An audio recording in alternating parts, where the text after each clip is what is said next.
Do not try to learn things with the way the world was. Try to learn things with the way you think the world will be.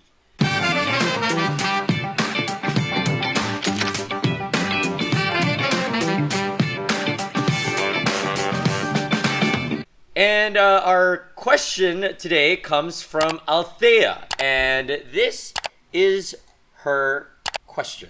So my question is, how do you keep sane after losing your job or getting terminated in the middle of COVID? And how do you start over again with everything that's going on, especially if you're still in ECQ? Very simple question, very simply put, but very complicated when it comes to dealing with it.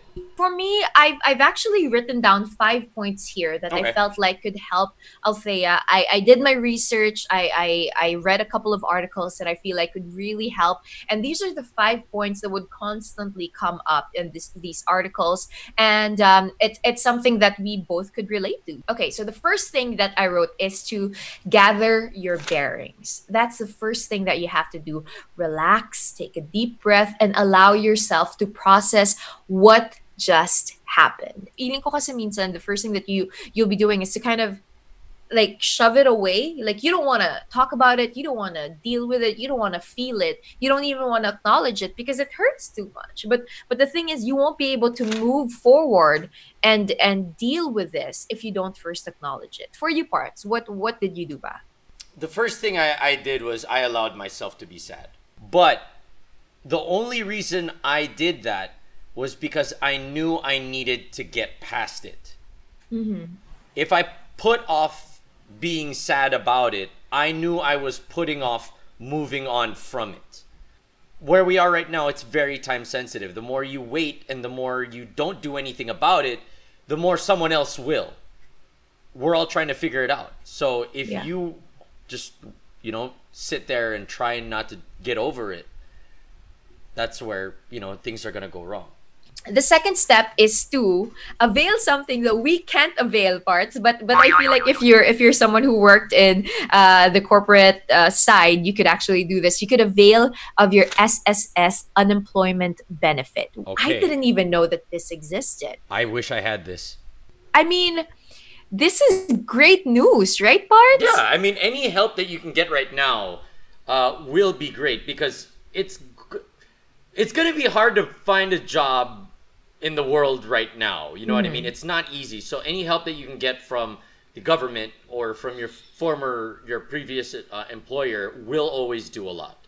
Third one, though, on my list is to fix your finances. Yes. Now, more than any time else in the world, if you've been laid off, this is really the time for you to fix your finances. One, because you'll have a lot of time since you just got laid off work. And two, because you really need to be smart about your finances. Now, the fourth point that I wanted to make is to consider learning a new skill. Yes. Diba? So did you read about this part? I was reading this article on a Makati woman who finished 20 online courses from top universities all over the world.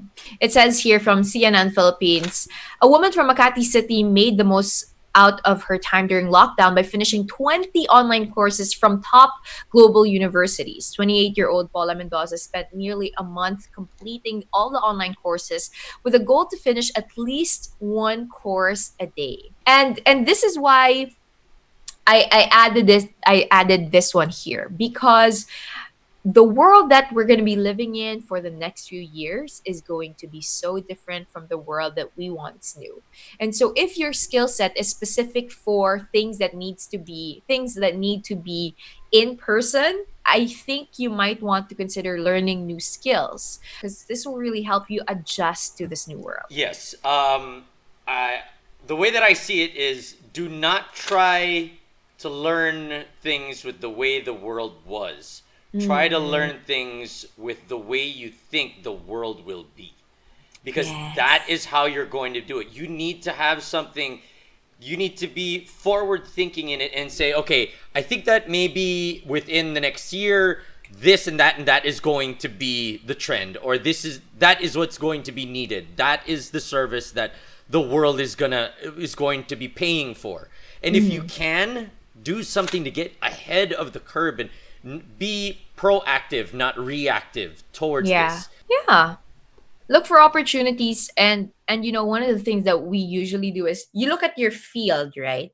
And you think about the spaces and the places where you think there will be a need for you in the future, and start training for that need. Start investing in yourself for that need, and that's learning a new skills. If we look at it now, and there's people that are losing their jobs, like a lot of us, those opportunities are gone. But that means that there are new opportunities that have not been taken yet. So you need to find out what those are. When things go away, I know how cliche it is, when a door closes, another one opens. But it is true. There will be more opportunities elsewhere. We just need to figure out what those are. Awesome. Okay, so the last point that I have here, I want to say side hustle and volunteer or volunteer. If you have the extra energy to, if you have the heart to volunteer in your community, because you're reminded first and foremost that you have enough to share with other people. And so that means you're more blessed than most people. That's one. And the second one is, I always believe in this. It's a theory by a friend of mine, but I was like in college before, and she told me it's okay if you tip and it's okay if you give more people money, because my Lola told me that the more you give, the more will be given to you. And I was like, that's not true. But then it's also in the Bible, when you tithe, God blesses you. And I've experienced that in my life, that the more I share with other people, the more God enables me to make money, and he gives me opportunities to actually help more people. My last piece of advice is don't lose hope. I know that it's very difficult at times with everything that is happening to look at this in an optimistic way. That's why I said at the start of this, you have to get the sadness out. You need to go through that. But at the end, there has to be okay, this is what happened. This is the situation. Let's not panic. We can get through this.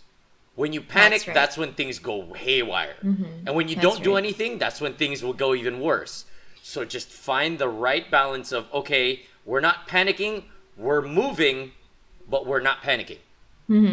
Losing your job is never easy, but this could actually be a time for you to rest, to reflect, and to see where you go in the future. Although it's smart to start thinking about, your future and your finances and all of these things, always remember that you don't need to rush and get back into the game again. Yes. It's something that you could actually work towards. It's something that you could actually slowly go into, because most of the time you could go into something with high speed, but if it's at the wrong direction, then it's going to cost you more time, right? So slow and steady pace towards the right direction, I think, is the key. And, it was something that I was thinking about as well, where it's like, maybe this is the time for you to really go for that calling that you had. Maybe now is the time to really pursue that passion that you had. And I know it's very difficult to get working and start moving around,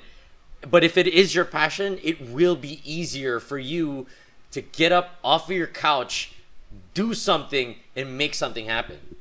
Yeah, I actually wrote something in relation to that. I said, be open to new facets of your life. Being willing to adapt and try out new skills and lifestyles is the most important thing right now. It's a way for you not only to survive, but also to thrive in the new world that we're living in. There you go. So hopefully, this helps people out. It helps you out to maybe spark a little fire under your butt to get you going and moving forward, and not wallowing in it.